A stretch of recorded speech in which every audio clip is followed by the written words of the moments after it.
passionate about Cleveland sports. He's going in, touchdown! Browns, Indians, Cavs, the Big Ten, and more. Cleveland is a city of champions once again! Andy and Jarid, Cleveland and beyond. A swing and a drive! To deep right!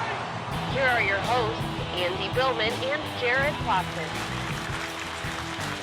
Hello and welcome, Andy and Jarid, Cleveland and Beyond. The show is a part of the Pulse Podcast Network.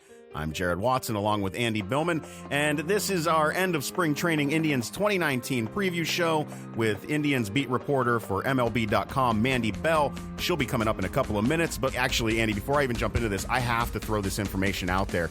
Today, because I'm a T-Mobile subscriber, I use T-Mobile cell service. They're getting a free shout-out right now. Because not only am I on the former the military and veterans plan with my phones, but they give away free things to their cell phone provider, their users, their customers rather. And what I got today was MLB TV for free for the entire season. Awesome. Yeah, how awesome is that? So I live in Baltimore, outside of Baltimore. And I have used MLB TV. I think the app is called the At Bat app, MLB At Bat. And so from being in the military for 12 years, that's all I did was stream, and that was my only way to watch the Indians. Well, T-Mobile gives that away for free, and it saved me about $120. So shout out to T-Mobile. You're getting the free shout out because that's really freaking awesome. So anyways, there you go. I'm done with that. I was so fired up when I saw that today. I was like, are you kidding me? I don't got to pay for this? That's unreal. That is unreal. So let's give another shout out. Let's hear Mandy Bell of her final report here from Arizona. Cleveland Indians. Joining us, Mandy Bell, Indians beat reporter, MLB.com. Mandy, you're back in Cleveland now after all that time in Arizona. With the team, what's the main storyline after that experience out west? Injuries is the big storyline, and it's not going away. It started before spring training even began, with Francisco Lindor getting hurt in Orlando preparing for camp, and it's closing out the same way with Jason Kipnis and then Jose Ramirez questionable now. So that's basically been the storyline, and everyone keeps giving me a hard time saying it's my first year in the beat. As soon as I show up, everyone starts dropping like flies, saying that I'm you're the dark cloud. Yeah, seriously. Apparently, I am. So it's a little bit questionable right now. That infield, if right now they at least seem like they think that Jose Ramirez will be able to start on Thursday. That's at least the hope. The team will meet back up with him in Minnesota tomorrow whenever they get in. He hung around in Goodyear while the team went to Texas to be able to get some treatment and work out there a little bit more. They didn't want him to get on that flight and getting away from the facility just yet. So well, I know that I was looking at it like he was I thought the world was ending. And you weren't alone. A lot of people did. Oh yeah, and even when I found out that the leg wasn't broken, I thought, well, it still could be bad enough to miss a month. So thank you again. You're here to bring the calm to our panic and to the listeners. So thank you for doing that. Well, that's good. Maybe we should call this a Mandy Bell therapy session for all Tribe fans. So with that in mind, it's good to hear that J-Ram is playing, but we should ask, because I'm a believer in baseball. You know, if you have injuries before the season, that doesn't stop. Usually you have a few injuries in April. If J-Ram does need some time off, Mandy, who's going to be playing third? Max Moroff will be the third baseman. Bringing in Brad Miller last week allowed them to have another infielder for this situation. A lot of people kept tweeting at me saying, because they brought in Brad Miller, does that mean they're thinking that he's just going to replace Jason Kipnis for the season? Is he going to be in competition for second base? No, it was because in this situation, they brought him in because if they wouldn't have brought in another infielder, that would have left Eric Stamets at short, Max Moroff at second. And because they had already released Ryan Flaherty, they didn't have another middle infielder on the current team to be able to use as a backup. And then you saw on Sunday how dicey that can get, because Moroff allows them to have a backup for second, short, and third. He gives them that versatility. They bring in Brad Miller. They have Stamets at short, Miller at second, and then Moroff is able to give them that a little bit of breathing room which they needed on Sunday. So that sort of played out exactly how they needed it, or well, they were thinking of whenever they used that as the safety net. So Moroff will be third if Ramirez isn't able to be at third himself. So I got to tell you, not the opening lineup that they thought that they would have. No, Just a exactly, little Mandy. And the way that I'm looking at it, we're calling it, a safety net or what have you. I feel at this point it's almost like plugging holes in a dam, and you just hope another one doesn't open up because you don't have any other options at this point. Is that a fair worry for fans? I think it is, but I also think that they're pretty confident in some of the minor leaguers that they have. I know Yu Chang didn't get to stay around as long as he would have liked to just because he had a little bit of a finger injury. Yes, I know, another injury to throw into the mix. But it seems like that he could be somebody that if desperate times start to happen, he could be someone that comes up that they could use as well. But yes, I would say that they're starting to thin out a little bit more. But the one hope that they at least can still have is that Lindor is not far away. So he just got into his last game. He played 8 innings. He's almost completely at full speed and a full game now. So he seems to be knocking on the door, and the earliest date that he can come back is April 4th. So if all continues to go well in these last few days, I don't see him being much later than April 4th, if later at all. All right, cool. That's good to know. Let me ask, he's going to be playing first. He's going to be playing outfield. I bring him up because I was a big Yandy Diaz fan, and it's Jake Bauers. And I've tried been finding articles and things, and I've seen little nuggets. I'll just open it up. I mean, what do you think of Jake Bauers? Mandy, unless I'm mistaken or misreading, I think he's going to play a good 120, 140 games, either in left or first. They really like him. The Indians really, really like Jake Bauers. They traded for him. They want him to be in that lineup, and you can see how much they want him to be in that lineup by the fact that they did bring in Hanley Ramirez, pushes Carlos Santana to first, and yet Jake Bauers is still in that lineup in left field, although he's not an outfielder. So it just shows right there how much they want him in that lineup because how much they think of his bat. Last year in the second half of the season, it was his rookie year. He fell into a little bit of a slump there. He said he started pulling off the ball, which he's been trying all spring to make sure that he corrects. But the power potential that he showed, he could be a 20-plus home run year. That's the potential that he showed last year, and I think the Indians truly believe that he could have that pop as well. So when you start looking at this lineup, especially right now, whenever they're a little bit more thin than what they would like to be, he's someone that they would really, really like to see in that middle of that lineup to bring some pop from his bat, bring some power, have some runs scored. So I think that they really, really like him, and I think that he'll be able to provide what they're looking for. I'll tell you what, that's great. That's what you need because, I mean, I think Yandy was about ready to break out, so to hear that Bauers is there too is a good thing. All right, so the new mystery man, I mean, this seems to be the Indians' new thing. Matt Joyce, take care. Carlos Gonzalez in. Carlos Gonzalez, I haven't really seen much or heard of. So, again, I'll ask you. I don't think you've probably seen a lot of them, but what is Cargo going? And, what is your sense? Is he going to be playing late April, early May, something like that?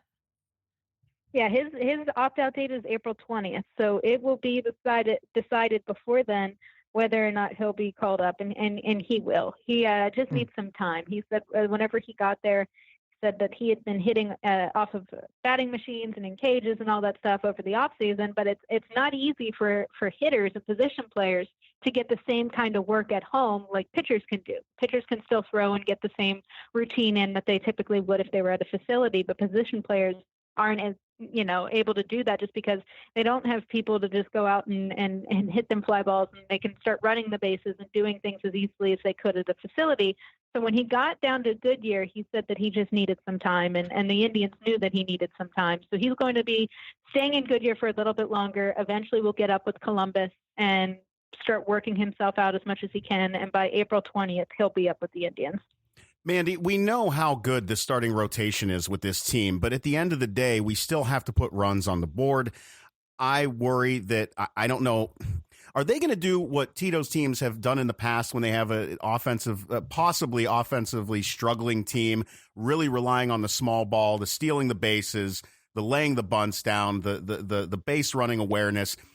do the injuries and their lack of depth right now really add to that pressure to really pay attention to the small ball stuff that's going to get them any run that they can possibly get? Oh, for sure. Francona was even saying at some points this year, he's been asked by the media a couple times saying, I mean, how important is it now? Not that it wasn't before, but just focusing on those first to thirds and just making sure that every little thing is happening. And he said, yeah. And he said not to say anything like negative about like Edwin Encarnacion or anybody, but he thinks that this team has picked up a lot of speed. So he thinks that that's going to be important, obviously, being able to pick up a couple more stolen bases, making sure that base runners are going first to third, just small fundamental things that maybe fans don't focus on as much at this level as you would like in Little League and high school and different things like that. So those little things, small ball, will play a huge role in the Indians offense this year. I mean, there's no hiding the fact that they lost some big bats and a lot of RBIs from the team last year. So they're going to have to put things together. And just because they have so many new faces, some guys that are very inexperienced, still trying to find their footing here in the majors, it's going to be a little bit of an adjustment for them, especially in the first month of the year, for them to be able to get into a role, I think, at the plate offensively. So those little small details will really be a make or break, I think, at least for the first few weeks. Yeah, I agree. I think you're going to see a lot of 3-1, 4-2 games in the future for the Tribe. So let me ask you, it's a magical question because you said it's right. It's the injury list. Kipnis IL, Lindor IL. What is any timelines you think? Are we looking at a couple weeks for both? I saw Lindor's already hitting in spring extended spring training. So what do you think for both when they're coming back? Yeah, Lindor will be back right around April 4th. So he will not be very long, just missing like those first, I guess that would be like the first 2 series of the year. They just needed to get him just a little bit more time to get stretched out to doing a full game at the minor league level, which he's already done 8 innings. So he keeps hitting home runs, I swear, in every game. Every game it comes back, it's like either 1 or 2 homers each game. He seems to be completely okay. And when we talked to him before they made the decision that he would open the year on the injured list, he seemed ready to go. He keeps saying, the only thing left for me to check off is playing in a big league game. He's like, I'm fine. I played today at almost 100%. Like, everything is fine. I'm sprinting. I feel great. He kept saying that everything feels great. So I think he is ready. He's itching to get back.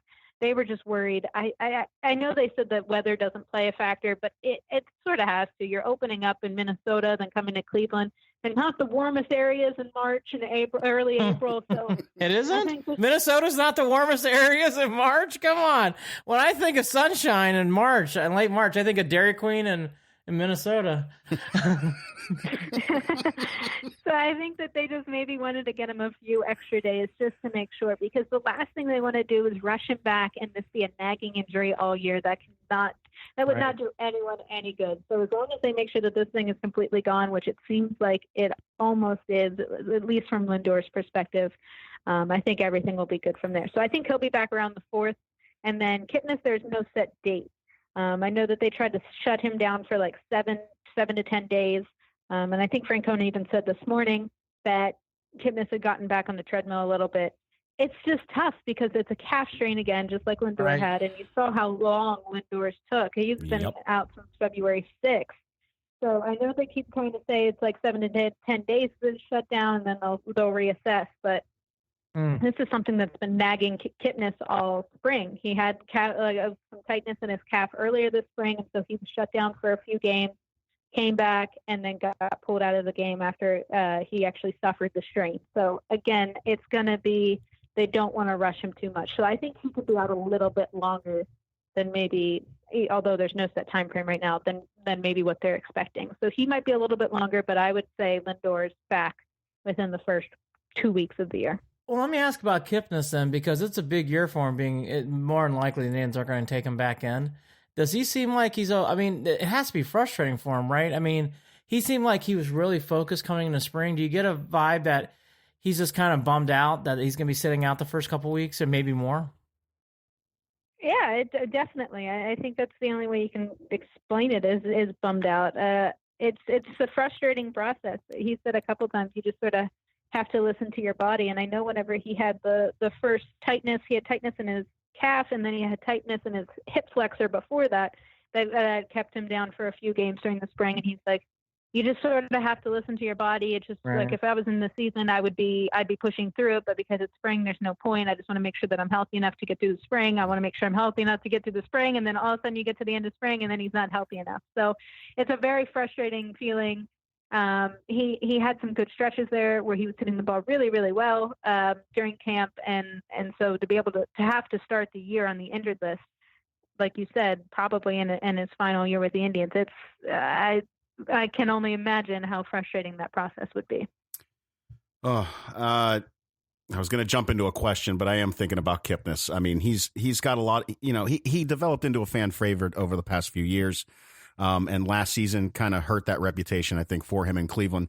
He sensed that. I think that a lot, all of us out there are hoping that he can really, turn it around a bit as he possibly walks through the doors, the last time and heads on out at the end of this season and leaves Cleveland. So, but Mandy, to jump back real quick, and Lord knows we don't want to get into all the drama, wink, wink, but opening day starter announced. Was this issue brought up in regard to Trevor Bauer being angry? Is this a manufactured thing? What's Trevor's mood? Because in my mind, the guy's a competitor. It's that simple. But of course, he's not necessarily. The guy wants to start, but he's not gonna base his attitude on the fact that he's not getting that start. Am I reading that wrong? I feel like he's being trolled, I guess, is the easiest way to put it at this point, and sometimes deservedly so, but not in this situation, in my opinion. It was just bad timing and an assumption that was probably made and bad taste at that point. The same day that it was announced that Corey Kluber was the opening day starter had to be like Trevor Bauer's worst start of the spring. Right. And I mean, he still had 7 strikeouts and stuff, but he gave up 4 homers. He was frustrated. I know he had some talks with Carl Willis in the dugout that he was a little frustrated whenever he left the dugout to come out and speak to media. When the media is standing there, he walked by and said, "Not talking today." So I think what happened was he's just frustrated with how his performance was. And that then was assumed that it had to deal with the announcement that came a few hours later. And it just sort of got put together whenever they were apples and oranges, basically. Because Francona said that he had informed his entire pitching staff, and Bauer included, the week before. If he knew the week before, the week before that he wasn't going to be the opening day starter, he's not going to still be mad about it if he ever was, which he said he was not, and he really shouldn't be. So I don't see it like a week later, just because it was announced, like the day of it being announced, he didn't speak to the media after a bad start. I think it was just all bad assumptions. Mandy, we call this in the science word, correlation does not equal causation. I think correct. Just because he's mad on the same day does not mean that is the cause of his anger. And this is just bad timing. He's not going to be able to escape that, though, through social media at this point, and we know that. So, well, and again, I think she's at I think that was great info by Mandy too, to know leading up. The timeline makes sense now. So we know the big 3: Carrasco, Kluber, Bauer. I've been reading things that you've been writing and other people. Clevenger has been getting bigger national buzz, but I've been hearing a lot of good things about Bieber. Just quickly going to both. What have you been seeing from those two? Oh, I mean, every single one of their starters, it just looked untouchable this spring. They looked so good. And so that at least gives Indians fans like a quick sigh of relief to know that they can rely on their starting staff this year, even if the offense is a little questionable at this point.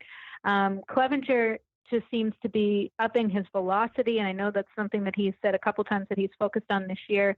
Bieber's changeup, he's put in, you can see how much work he put into that over the off season. And it's really shown throughout the spring about how well that pitch has developed for him. And just even Francona's been saying this too, just having a year of experience under your belt as a young kid in the majors coming back this season, Francona kept saying he's not bigger, but when you look at him, he just looks bigger. He looks like he's walking around with a sense of confidence and strength about him that he didn't have last year. I mean, this was his first big league spring training. They didn't even have him in big league camp last year. And he came up and he made the impact that he did and worked his way into breaking the season as the fifth starter in this rotation. So it was just a little bit of a different taste for him this year, just because he did have that comfortability about him. So yeah, I think both of those factors going into it for him, especially, he's set up to have a breakout season this year. And so many people are talking about it, and there's so many expectations for him at this point, but I think he's going to live up to it. All right, Mandy, put a bow on this. After everything in Arizona and what we're looking at with their starting rotation, with the uncertainty in the infield, with still some questions in the outfield, with the injuries, is this Indians ball club still the team to beat in the Central, and are they going to be able to hold off the rest of that division, the rest of those teams? I think the Twins are going to give them a little bit more of a run for their money than what they've had to deal with in years past. But yes, I do think that they have enough. I think with the rotation that they have, I think that will help carry them to still be the top contender, the team to beat in the Central this year. So I do think that they will win the division. That's what I think too. That's exactly what I think. I think the Twins aren't going to win it, but boy, I think because of everything the Indians have with new faces, I think it's going to be challenging. More challenging than people think.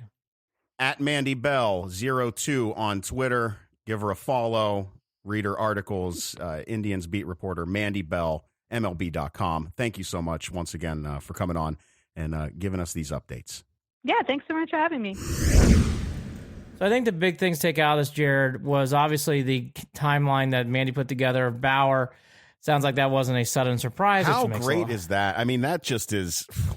Great tidbit. Wow. You make Great the tidbit. assumptions, and nope, that's not how that went down. Yeah, no names, please, but that was definitely a big tidbit there. And then I think the other one, too, that really came out, that was Jake Bauers. You and I talked about it on the last podcast, and it sounds like Jake Bauers did have a nice camp, and it sounds like they're expecting big things. He did play well the first half of the year for the Rays, so I think he's going to have to play that big. And again, he's not a normal left fielder, so he's going to be doing unusual things. I think the one thing, though, that I love Mandy's positivity and spirit, and she's probably right about all these things. Right. I do think you're forcing a lot of new players in new places. I think that's going to take some time in the lineup to adjust, but she even admitted as much that small ball is going to be a big part of this team, which is kind of admitting so much that your lineup's not going to be as strong. The other thing, too, that you and I talked about with her offline that I want to bring up to everyone, the catchers, Roberto Perez did hit 275, which is good for him in spring. Yes. And Pilecki, she mentioned to us off air, really came on strong. So Pilecki and Perez both played well in spring training, which is good. Anytime, and I'll reference right back to the Jake Bauers stuff. Anytime that I hear anything in reference to the output of runs, any of the discussion that has anything to do with a positive look at the offense and where they're going to get these runs from, small ball clearly is going to be important, especially when we're talking about the younger this team is, the more important that's going to be, which it's almost contradictory because that's a lot of pressure to put on those young guys, but it makes them scrappy, I think. You know, they can get a little, they can develop a little personality out of that. But me personally, I like the idea of just having at least one or two guys that you can count on to hit runs in. I need some RBIs. I don't want guys left on base. We've seen it before with these Indians teams in the past where they just cannot manufacture runs. And then they blow up for like 8 or 10 one game, and then they disappear again. Like I can't deal with that this year. I can't do it. No, it's true. I think the other thing I want to touch on, Brad Miller, Stamets, and Moroff. I'd be surprised, Jared, if all three of those names are there on the roster throughout August and the summer. I think we're gonna find out who kind of rises cream to the crop. I do think that's still a problem. I know that they're figuring it out and they're positive about it, but I'll be honest with you, I'm interested to see how that infield really plays out. Sounds like Kipnis is really in for a long haul. By the way she was talking, Jared, I think you're more looking at May for Kipnis. I mean, for him not even to be on any kind of movement yet and 17 days out before he even gets on the field, that's a long time in baseball. So I think you really are talking more weeks, not days with him. The other thing, too, that we didn't get into, but I want to bring up in the outfield, Leonis Martinez, Jake Bauers. I think the other thing, too, with Carlos Gonzalez coming in, does Naquin and Allen really stay there with Jordan Luplow? Meaning, like, I think Luplow's the odd man out. He probably goes down to Columbus. But I don't think Naquin or Allen are going to be playing starting baseball in the outfield. I think that Naquin's going to have to play at this point. It'll be interesting. I really do feel like this is his year that he's going to have to show up. I don't. Does that make sense to you? He's been kind of in waiting, and he's gone through his issues, and I've expected more out of him, especially at the plate. Big year for him. Exactly. That's as simply as you could put it. It's a big year for the kid. I don't know what to expect. Personally, I don't know how much I can take out of what happened in Arizona with anyone. It never carries. It does not translate. I've learned that too. I mean, that's my point. It's we talk about NFL preseason games not meaning anything. These guys, I mean, a lot of the reason it's different in the NFL with baseball, they're really just trying to get, in the flow, rhythm, the feel. There's guys that are getting chances and at bats that will not even be seen. I guess that is kind of like the NFL, that situation.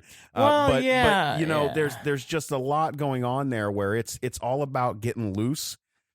When the season starts, I really still think there's going to be, and I know you agree with this, man, April and May might be tough, guys. It might be tough. Yeah, I think you have some frustrating. We need to get Mandy back on. I'm already going down the path. All right, yeah. I don't need to touch starting pitching. Everybody knows my beliefs on that. Starter strong, and she capped it off with Clevenger and Bieber. Yeah. Relief pitchers is the last thing I want to touch on. Brad Hand's a closer. Oliver Perez, Dan Otero, which we'll get to in a second. Adam Simber, John Edwards, Tyler Olson, and Neil Ramirez. All those other extra guys that were veterans, they basically did not make it. John Edwards is kind of a surprising name. Yeah. Olson finally makes it out of spring training.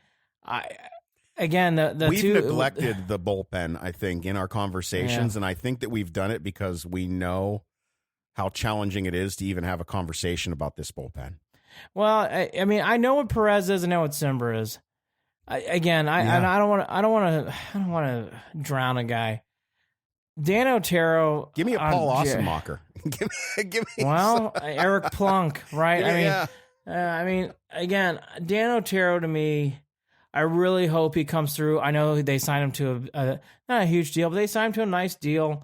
He really needs to pitch well, Jared. I think he's going to be used. The one guy I'm circling on the positive, though, is Neil Ramirez. I thought Neil Ramirez played really well and then hit the wall in late August into September. Wouldn't be surprised if Neil Ramirez has a solid year. I liked him. I thought he showed some zip coming in those late innings. I think he'll be a big part of this. So, that's really your rundown. We kind of we checked every box going in. I'll allude to this, and then we'll get into other quick things in baseball, and then we'll wrap up. The Indians last year won 91 games. This is out of the Bovada in Vegas. The Indians, what a surprise, are actually on par to, if you want to bet unders and overs, the Indians are 90.5. So Jared and they are by the next closest team's the Twins at 84.5. So it's still a 6-game lead. Jared, let me ask you: if you're at the Bovada, do you bet 135 to 100 to bet over, or do you bet 100 to 105 to bet under? Again, 90.5 win total for the Indians. The Indians last year won 91 games. Andy, I think this team struggles to win 88, and I definitely think that it's going to be a tighter finish, but I don't think that the Twins can match them. I think the Indians win by the slimmest of margins. Maybe the Twins win their 84. The Indians, I don't know if they get there to 90. I just don't.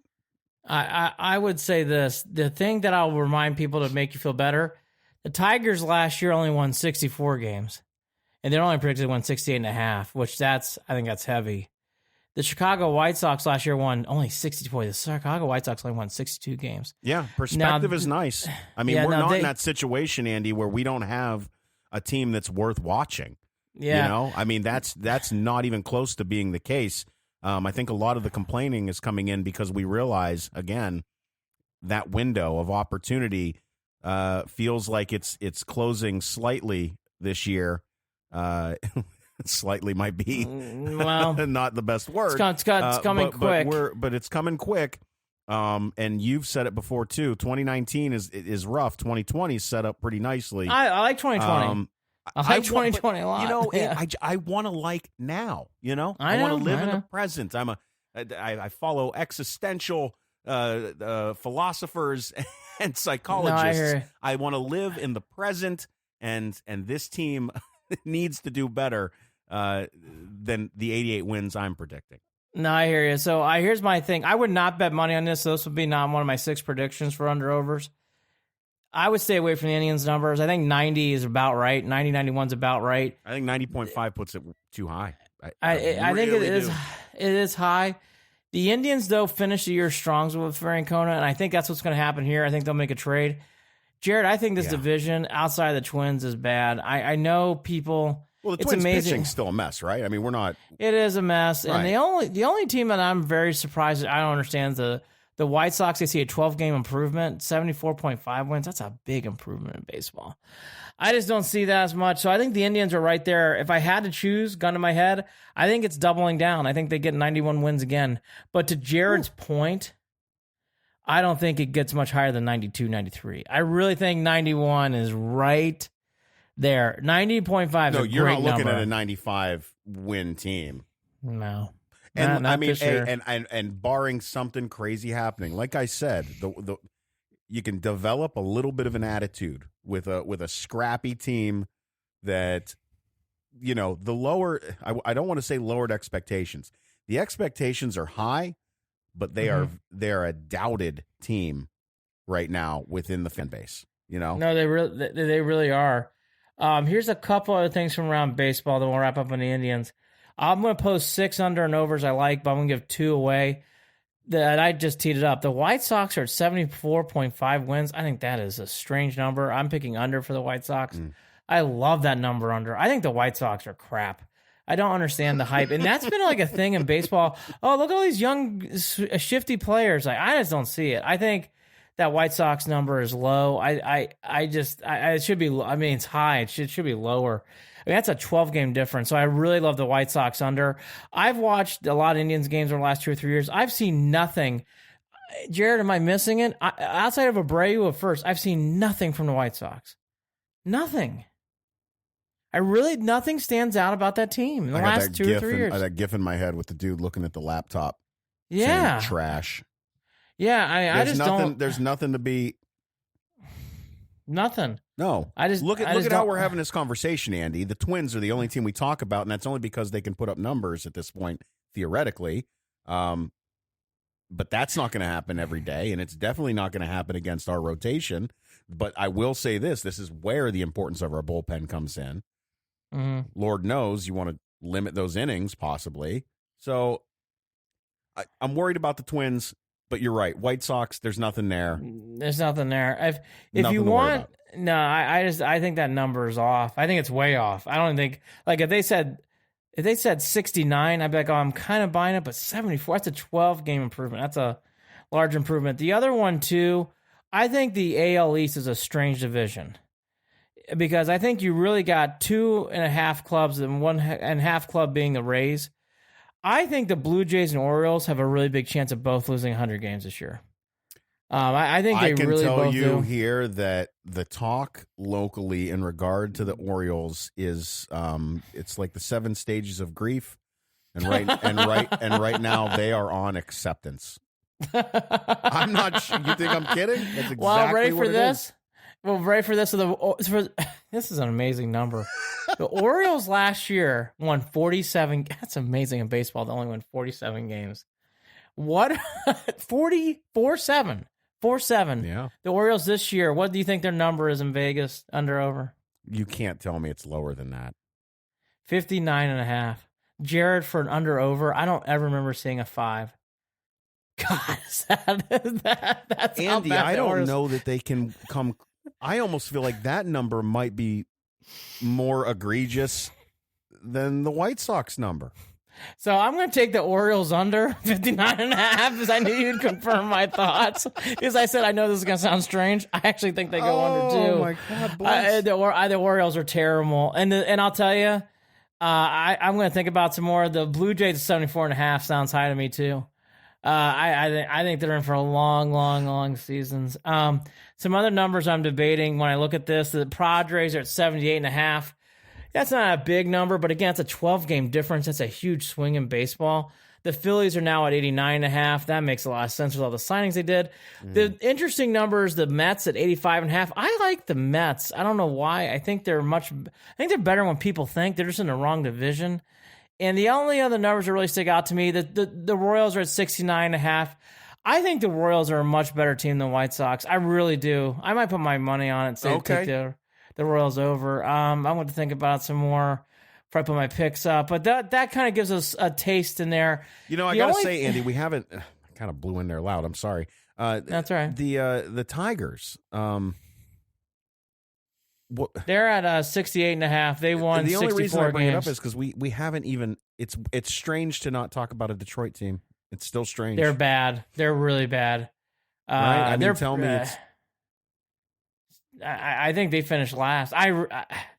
Honestly, I think if I had to rank the last three teams, I think the Royals finished third, the White Sox fourth, and the young Tigers lady, are bad. The young lady who voices all of our sounds on this podcast is a state up norther and a Detroit fan, so I feel bad for her. And I do too. Yeah. But that, you know what you do? You get one of those deep dish. Detroit has this great pizza. It's like Chicago deep dish. Oh, it's right there in Greektown. What I would advise is go gamble a little bit. I need to go up there. I haven't been up to Detroit either. Detroit, yeah, Greektown's awesome. It's right beside the park too. So it's all good stuff. But those kind of gives you an ideas. I mean, I think the things to watch, and we'll wrap up on the Indians. I think the big things to watch are the Phillies for real. The Nationals are at 88.5. I think both the Easts, NL and AL, are very interesting this year. I think the one thing that has really popped out to me, Jared, the Yankees already have injury problems. The Indians and Yankees are in the same boat. They already have injury problems and the season hasn't started. And for all of the winning and success, the Red Sox have little to no buzz coming into the year, and that's amazing. I mean, Boston won the championship, and Jared, I live in this part of the country, and you don't even know it. Well, part of that has to do with the fact that Gronk retired, and everyone's freaking the hell out. That and the Celtics. Yeah, that and Kyrie, and oh boy, we can jump into that. I don't know if you want to do it tonight, but that's a whole other issue. In ready regard for to this? His moodiness. Let's do 1 minute. Kyrie Irving later in life is going to regret what he's doing. Absolutely. I don't want to speak first for him. Of all, I hate speaking for people, but I really thought about that. this today, and I couldn't wait to talk to you about it. He is either lying to himself or not self-aware whatsoever. I know. When I hear the comments of coming to Cleveland, that 2016 stuff doesn't mean anything to him. That doesn't resonate with him. You're full of shit. You're either full of shit or you're not even self-aware enough to realize, you're either lying to yourself or you're lying to us. It's one or the other. Jared, I don't know. I have nothing else to follow up with. I completely agree. It's a bunch of shit. You're a guy we would hang. Kyrie, listen real quick, buddy. Your jersey would be hanging from the rafters sometime around the time you retire. And Cleveland, the entire city, Northeast Ohio, would show up to cheer at the top of their lungs in celebration of you. And you just don't seem to get that. Yeah, he doesn't want it. He has put, and by the way, he doesn't even not just want it. He's pushing with both arms out extended. Like, he wants nothing to do with it. Oh, yeah. You know what? Including when it comes to playing the Cavs. He won't even step out onto the court. I don't know. We could do a whole podcast on it. We may need That's it. my point. That's how you can tell that that he's either lying to himself or he's lying to us. That's how you can tell. Because you're either avoiding it or you're afraid or you're trying to act tough. All three reasons suck. So, sorry for being harsh on you, Kyrie, but that's where I'm at right now. Yeah, I mean, nothing else to add. I don't know what else to say. It's bizarre. That's how I'll leave it. It's very. I'll just say now that I think that whole thing's bizarre. Yeah. I think he's gonna really. I mean, I don't want to speak for him, but I think he's gonna regret it down the road. All I can say is I believe in redemption. You can turn around. You can apologize. You can feel bad. I got you. No big deal. It's bizarre. It's easily forgiven. Easily forgiven. It's bizarre. I'll tell you. Here's how I'll finish up on Kyrie. It's hard cheering for the Celtics, anyways. It makes it harder when he's playing for them. Well, it really what I does. hear coming out of there is that the way that team plays is all based on his mood. Wow. And how he plays is based on his mood. Well, if he's not in a good mood, that the Celtics are not going to look good. Well, that should be fun watching him in the playoffs then, so we can determine Kyrie's mood before every game. I'll post under-overs on the website probably Wednesday night. I gave you 2, White Sox under, Orioles under. I'll try to pick some overs too so I can be a little bit positive. We ran through the gauntlet of stuff. I think Jared's right, but not crazy. I would stay way away from the Indians. I think 88's not crazy. I think they hit 91 again. And that you hate to say something like that, but I think 91, 90 and a half's right there. I really do. I think it's in that range. What's scary is 92 might be the number too, depending on how well the Twins are. You know, I think the Twins are the only team. I mean, the one thing, let's not do that. That's for another podcast. I know. I want to see how the Royals. Obviously, I want to see how everybody's doing, but I'm very curious, obviously, about the Twins. And I thought the Royals have a good nucleus of young players. It doesn't mean they're going to win a lot of games. I don't think they are, but I think the Royals are not as far away as other people think. That's how I'll leave it. So I thought Mandy Bell was great as always. She gave some really good tidbits. I will say there's a lot. I feel better after talking. And again, I'm excited to see Jake Bauers, and I'm excited to see Shane Bieber. I've been hearing great stuff about Shane, and I think that's going to be exciting to watch. We've kind of tipped him on everything else. I think the only thing with the Indians that I will stress, this injury stuff does not go away usually when the season starts. All right, I'll just be honest. Ended on that again. Thanks, well, Andy. Hey, look, I'm a glass of reality, okay? You're going to win the division, but I'm telling you, all right. Most times there are injuries in April, okay? So, when you sip your morning brew when you're listening to us or your late night call at the bar, just remember, it's going to be okay. But there are, Jared, I wouldn't be surprised if the Indians had a couple more shoes to drop on the injury level. Well, let's do this. We've been looking at, let me end it on this happy note. We've been looking at almost a half a decade of really nice baseball. Some really good, fun baseball to watch. Good. And I am grateful for that, and I think it's going to continue. And whatever happens this season, we're going to weather it. We're going to weather it either way. We do it all the time. We're Cleveland. We're Cleveland fans. You know that we can bitch and complain and piss and moan, but it's all out of love. And I think that this team, what we're doing right now is cathartic. It's therapeutic. You need it. I need it. We all need it. And we'll see what happens with this team. Hey, look, Jared's right. Exciting baseball. Get your Stammet jerseys ready. It's going to be cool. Maybe I will. Maybe I will, Andy. I mean, seriously, maybe I will. Why not? Usually I only wear jerseys that say Watson on the back. But the over-under of Jared Watson getting a Stamets jersey is 0. So I will take the under. No, and I need a new Indians jersey, and the only one that I'm getting is a Jim Thome jersey, so that's that. Right there you go. But no, Jared's right. The pitching staff's wonderful. Bieber's exciting. They're going to win the division. It's not going to be as easy, but they'll win the division. And, it'll be great to see the frozen tundra of Minnesota on Thursday. It'll be fun. At CLE and Beyond. At CLE and Beyond. That's our Twitter handle. Facebook.com/Cleveland and Beyond. Website, andyandjarid.com. ClevelandandBeyond.net. Pulse Podcast Network. Trying to lay it all out there right now. It's hard for me to remember when I don't write it down. Lord knows. I should probably write it down.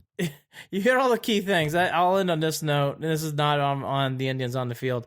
The next podcast, we will dive into the Dolan article in the Athletic. Yeah. It has not been forgotten. That will be the next podcast.